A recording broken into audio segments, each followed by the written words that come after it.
Ayan mga ka-Diyos, sarap ito yung gagamitin natin na pang kimchi. Siyempre, titignan natin doon ng maayos kung fresh pa ba.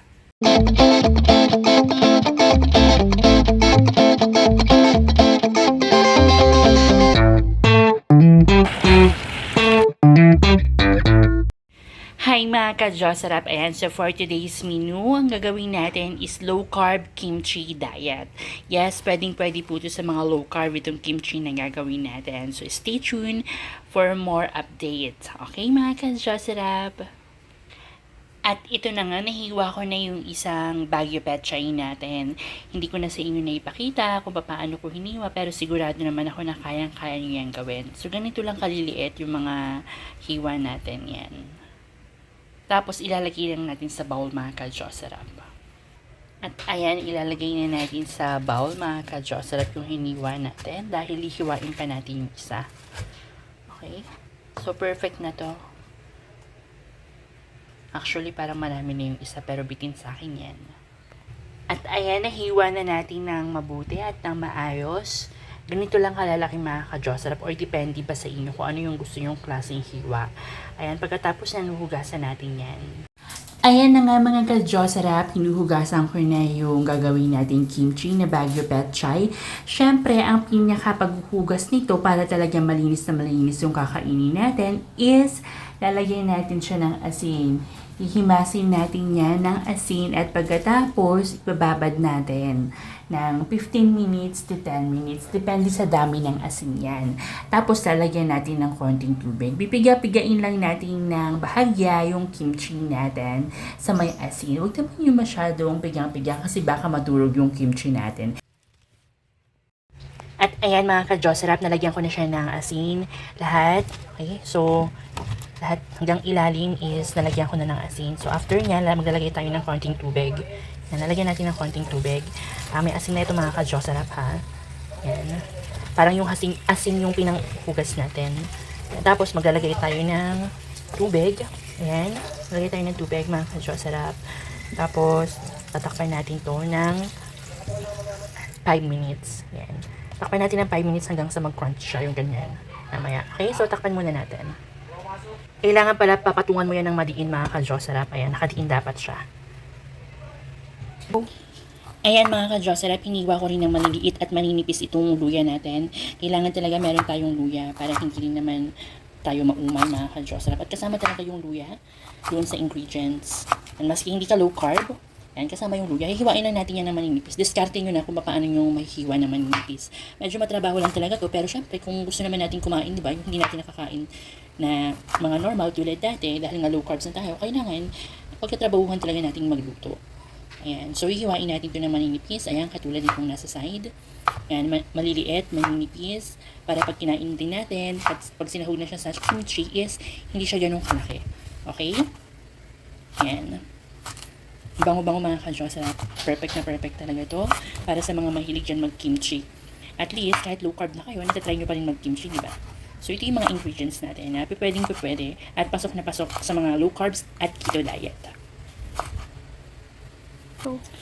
Ayan mga ka-Diyos sarap, ang sunod naman natin hihiwain is itong bawang. Kailangan yung hiwa lang din natin ito is katulad ng hiwa ng luya. Ayan, isang buong bawang lang pala yung gagamitin natin para sa dalawang Baguio Petchay na gagawin natin kimchi. Ayan mga ka-Diyos sarap, aalisin na natin itong pinatong natin na plato. Ayan, yan natin.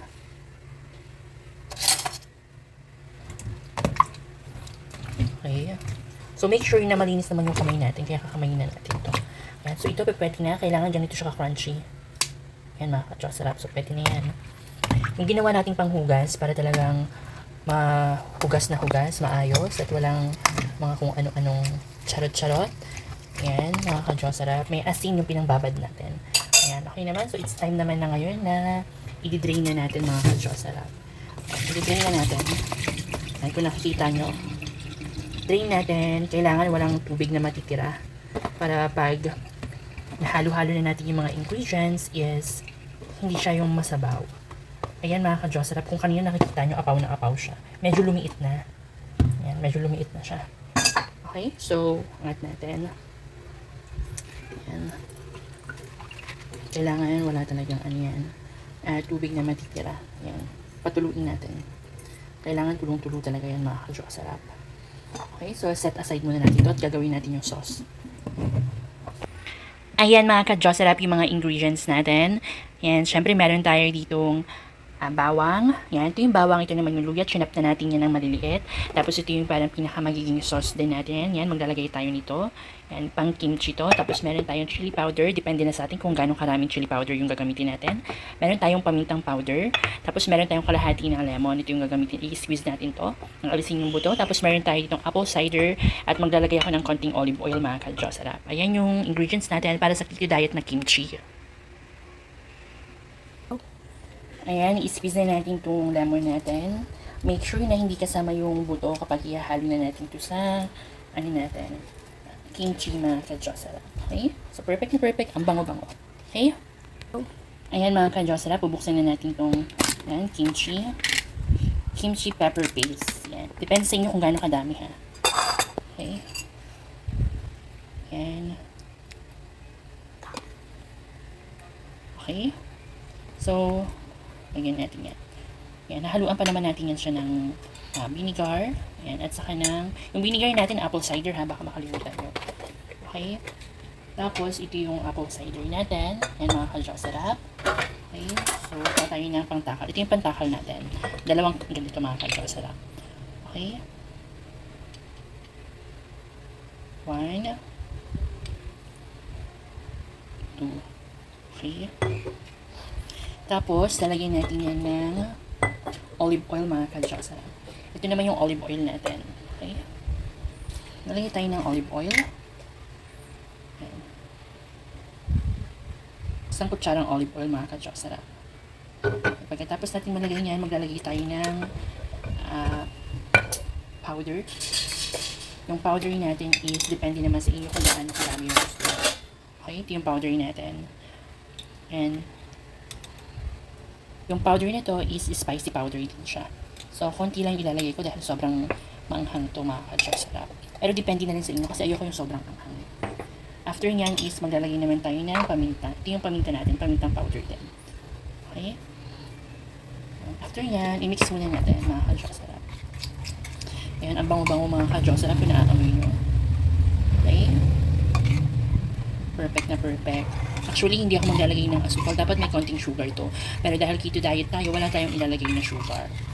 Super, ito mga ka-Diyos, super natural. At kung ano lang yung pang keto diet, yun lang talaga dapat. Hindi na tayo maghahalo pa ng iba. Okay? So, pagkatapos niyan is, ilalagay din natin dito yung tinagtad natin na bawang at sibuyas. Pero haluin muna natin hanggang mag-mix talaga yung mga nilagay natin ng ingredients. Okay? Ayan, haluin lang natin ng mabuti. Yung mga ka-Diyos, nakaamoy ko na. Spicy talaga. Diba? Super bango. Yung mga mahilig kasi, di ba, sa kimchi is talagang medyo, siya, maanghang. Hindi talaga medyo, maanghang talaga siya. Okay? After nyan is, malalagay tayo ng, ayan, ito ilalagay natin. Malalagay tayo ng bawang na tinagtad natin. Ayan. Isabay na rin natin itong luya. Ayan yung tinagtad natin ng luya, mga ka-Diyos. Okay, anong oras pa? So, 11 na. Medyo inaantok na rin ako. Kung napapansin nyo, medyo mahina na yung pagsasalita natin. Mahina talaga. Yan. Perfect. Pero kung piling nyo kulang yung sauce nyo, pwede nyo dagdagan yung chili paste. Yan. Yung chili paste yun nice. Pwede yun natin dagdagan. Okay? Ayan. So, naglagay pala ako ng konting tubig ha. Kasi ayoko yung super anghang. So, depende na rin sa inyo kung maglalagay kayo ng tubig or hindi. Tansya-tansya na natin. Tapos, ito yung pinigyan ko na kalahating na lemon mga ka-Diyos. Sarap yan. Ihahalo na natin. At pagkatapos niyan is haluin lang natin ulit. Okay? So yan, kung nakikita nyo, medyo pinapawisan na yung mukha ko kasi manghang na siya. Okay? Kung gusto nyo lagyan ng asukal, pwede rin. Pero ako kasi is low carbs lang ako at wala talaga akong ini-intake ngayon na any sugary food. Okay mga ka-Diyos, sarap. At ayan, paghahalo-haluin na natin yung mga ingredients. Ayan mga ka-Diyos, sarap. Ito na yung natin, Baguio Petchay. Okay, so ilalagay na natin siya. Okay, ayan. Perfect na perfect. Kailangan talaga, meron talaga akong mga kinakain na ready-made na. Kasi mga ka-Diyos, sarap. Ayoko na kapag nagutom ako, saka pa lang ako gagawa. So gusto ko yung meron na dito. Okay? Hindi naman tayo makakabili ng ganito na low carb. So, kailangan talaga natin na pag may nakita kayong buto, alisin nyo na lang mga ka-Diyos sarap. Okay, tapos ito naman yung ginawa natin na sauce. So, ayan. Ilalagay na natin mga ka-Diyos sarap. Okay. Napaka-perfect. Yan mga ka-Diyos sarap. Tignan nyo naman. Napakasarap. Okay, ang bango-bango at ang sarap-sarap. Nakakamoy ko na siya at natatakam na din ako. Okay, so kung ikaw, nagbabala ka palang gumawa ng ganito, ayan, meron ng recipe. Huwag ka nang mag-isip. Ayan mga ka-Diyos sarap. Perfect na perfect.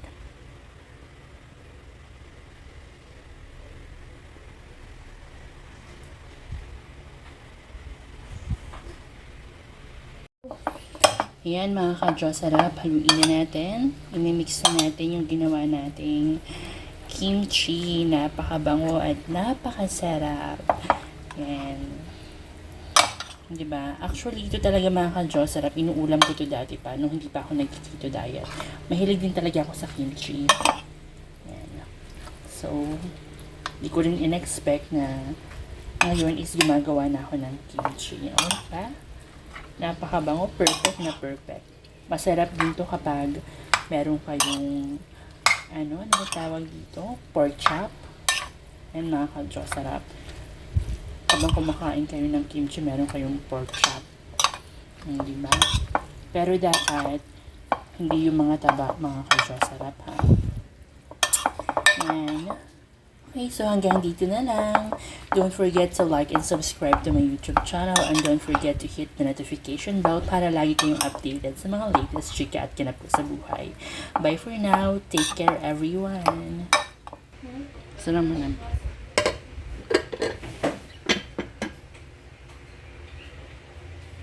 At sa wakas mga ka-Diyos sarap, ito na yung ginawa natin na kimchi at nagprito rin pala ako ng boneless bangus. Tara samahan nyo ako at mag-aalmusal na ako mga ka-Diyos sarap.